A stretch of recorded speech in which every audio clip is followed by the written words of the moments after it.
Sobat Indonesia, selamat datang di podcast ASN Muda Berbicara. Ruang diskusi yang mengajak kita untuk kembali melihat Indonesia dengan rasa bangga dan cinta. Untuk teman-teman semua dimanapun kalian berada, pastinya kalian sudah penasaran kan apa topik pembahasan kita kali ini. Pada hari ini kita akan membahas tema visualisasi bangsa yang dapat menggugah rasa cinta tanah air dan bangsa sebagai bagian dari kampanye Bangga Berbangsa dan Bernegara Indonesia. Bersama saya Anita Fitrianingsih sebagai host pada live podcast ASN Muda Berbicara, dan tentunya saya sudah ditemani dengan 4 narasumber kita yang luar biasa ini. Kita akan ngobrol dan diskusi bersama dari berbagai sudut pandang dan semoga bisa menyalakan kembali rasa bangga menjadi orang Indonesia ya.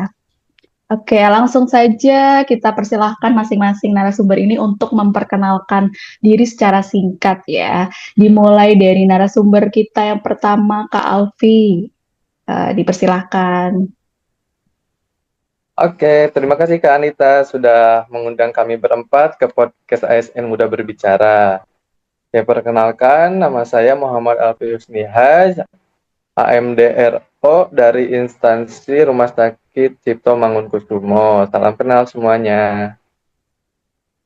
Hai Kak Alfi. Oke, selanjutnya saya Kak Anita.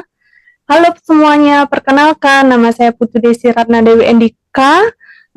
Instansi saya di RSUP Prof. Ngurah, Denpasar. Salam kenal Halo. semuanya. Halo Kak Putu Desi. Kak Putu Desi. Halo semuanya, perkenalkan nama saya Afinda Widya Deviana, biasa dipanggil Kak Afinda. Saya dari instansi RSUP Dr. Karya di Semarang, jabatan perawat terampil. Salam kenal semuanya. Salam kenal Kak Afinda. Halo semuanya, perkenalkan saya Niken Abarenka, saya dari instansi RSUP Dr. Karya di Semarang. Salam kenal semuanya.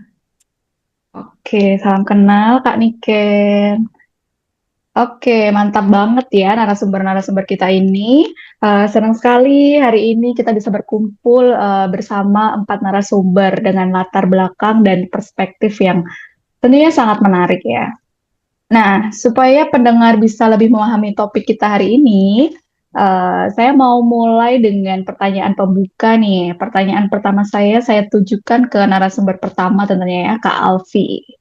Kak Alfi, apa sih yang dimaksud dengan visualisasi bangsa dan kenapa itu penting ya? Oke,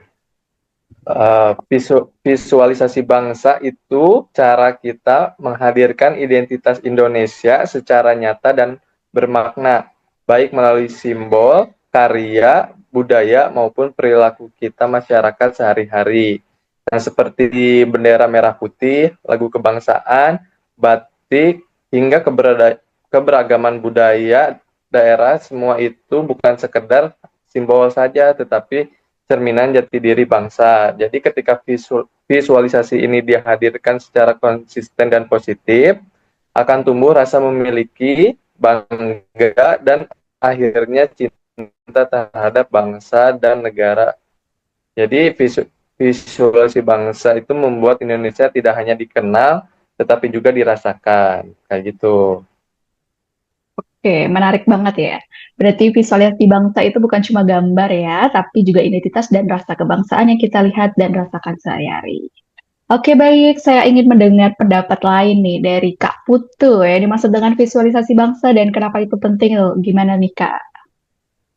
Oke, baik Kak Anita. Betul menurut saya, Kak Anita ya, visual bangsa itu sangat penting. Visual membantu kita memahami Indonesia bukan hanya sebagai negara, tapi sebagai rumah bersama. Anak muda akan lebih mudah mencintai bangsa jika melihat nilai-nilainya, bukan hanya mendengarnya. Begitu Kak Anita. Oke, menarik banget ya. Kalau visual ini bisa bikin anak muda merasa Indonesia itu rumah bersama. Berarti pengaruhnya itu besar sekali. Oke, nah kalau kita tarik nih ke kondisi sekarang di era digital ini ya, bagaimana nih peran generasi muda dan media dalam memvisualisasi bangsa Indonesia saat ini? Kita dengar langsung dari narasumber berikutnya, Kak Avinda. Kak Anita, jadi ini buat para generasi muda ya Kak. Generasi muda ini memegang peran strategis sih Kak. Media sosial, konten digital, dan karya kreatif adalah sarana visualisasi bangsa yang sangat kuat. Ketika anak muda mengangkat budaya Indonesia, kisah inspiratif atau prestasi bangsa melalui konten positif itu menjadi kampanye cinta tanah air yang efektif Kak. Bangga menjadi Indonesia harus ditampilkan bukan hanya diucapkan sih Kak. Dengan cara itu, Indonesia akan tampil sebagai bangsa yang berkarakter, berbudaya, dan bersaing. Oke, dari penjelasan tadi terlihat ya bahwa anak muda ini bukan hanya konsumen, tapi juga kreator yang membentuk citra bangsa di ruang digital ya. Ketika rasa bangga ditampilkan lewat karya dan konten positif, maka visualisasi Indonesia juga akan lebih hidup dan nyata. Nah, dari sini nih, saya lanjut ya Kak Avinda.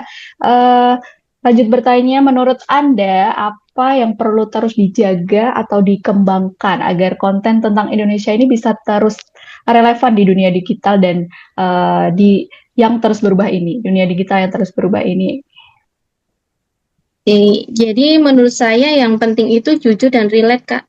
Kalau ceritanya dekat dengan kehidupan anak muda sekarang dan disampaikan secara konsisten dengan gaya yang kekinian, kreatif, paham platform, dan bertanggung jawab, maka konten tentang Indonesia atau pesan-pesan kebangsaan akan tetap hidup dan terus relevan sih Kak. Oke, baiklah. Oke, tadi kita sudah membahas soal nilai, kreativitas, dan relevansi di dunia digital. Sekarang saya ingin menariknya ke lebih dekat lagi nih, ke kehidupan kita sehari-hari ya. Kita ke narasumber keempat, Kak Niken. Nah, Kak Niken, menurut Anda contoh visualisasi bangsa seperti apa nih yang sebenarnya sering kita temui dalam kehidupan sehari-hari, baik di ruang digital maupun di dunia nyata, dan mungkin sering kita anggap hal biasa. Oke Kak Anita, kalau menurut saya sendiri, visualisasi bangsa ini bisa kita lihat dari kehidupan keseharian kita.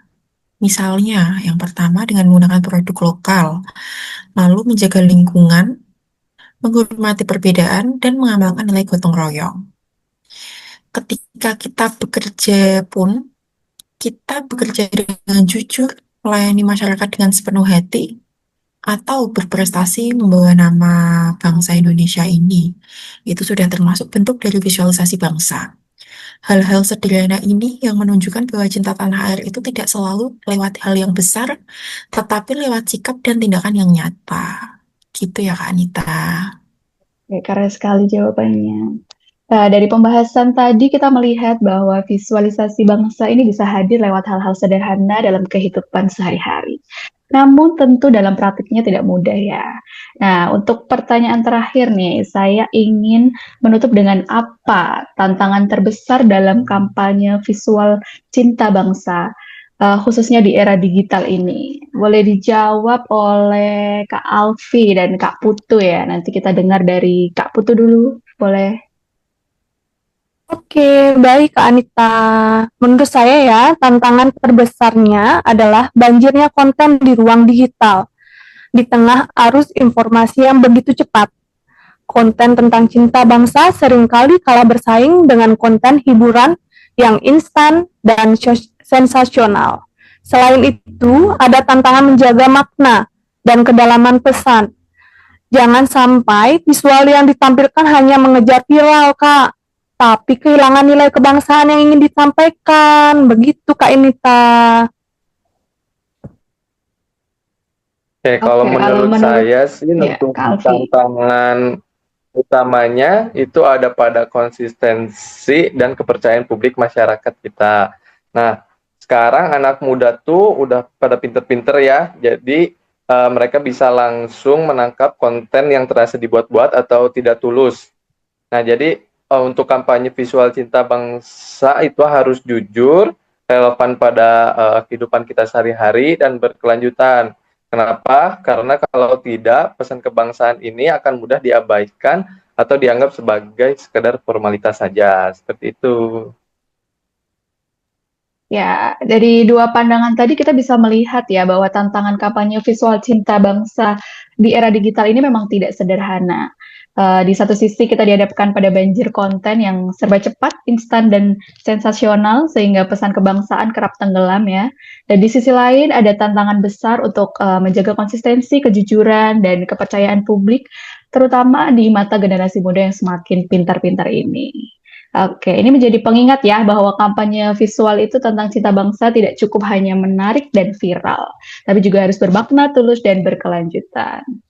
Oke, sebelum closing, saya mau minta satu pesan singkat nih dari masing-masing narasumber untuk generasi muda Indonesia.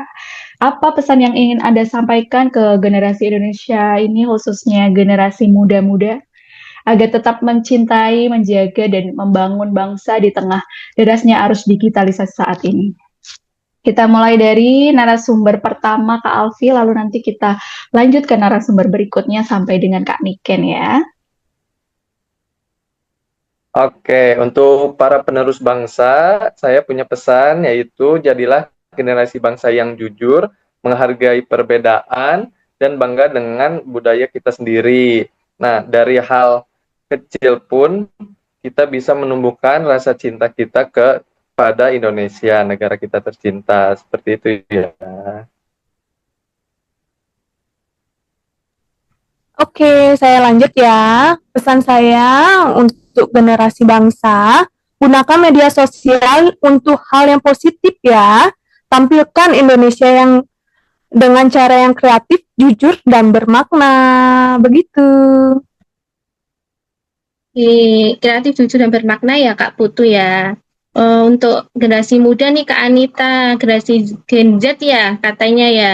Mencintai Indonesia itu tidak kuno ya, jadi tunjukkan lewat karya dan kontribusi nyata sesuai bidang-bidang kalian. Oke, pesan buat generasi muda penerus bangsa, apapun peran kalian, lakukan dengan integritas, dari situ Indonesia akan terus kuat dan berkarakter. Terima kasih, Kak Anita. Keren-keren banget nih pesan-pesan untuk generasi muda. Nih, coba didengarkan ya para generasi muda ini yang sedang menonton live podcast ASN Muda Berbicara ini. Oke, Sobat Nusantara, Sobat Indonesia, visualisasi bangsa ini bukan hanya tentang gambar dan indah ya, tapi tentang bagaimana kita memaknai Indonesia dan menjaganya bersama. Mari terus gaungkan kampanye bangga berbangsa dan bernegara Indonesia dari visual, dari cerita, dan dari tindakan yang nyata. Terima kasih kepada seluruh narasumber atas diskusi yang inspiratif dan penuh makna. Terima kasih juga untuk Sobat Indonesia yang sudah menyimak podcast ASN Muda Berbicara hari ini. Semoga obrolan dan diskusi kita ini bisa menumbuhkan kembali rasa bangga, cinta, dan kepedulian terhadap Indonesia. Bukan hanya lewat kata, tapi lewat karya dan aksi nyata. Saya Anita Fitrianingsih, pamit undur diri. Sampai jumpa di episode berikutnya ya. Tetap bangga berbangsa dan bernegara Indonesia. Oke, mari kita sama-sama bilang ya, ASN Muda Bangga. 2, 3. ASN ASN Muda Muda Bangga. Oke, terima kasih. Terima kasih. Sampai jumpa.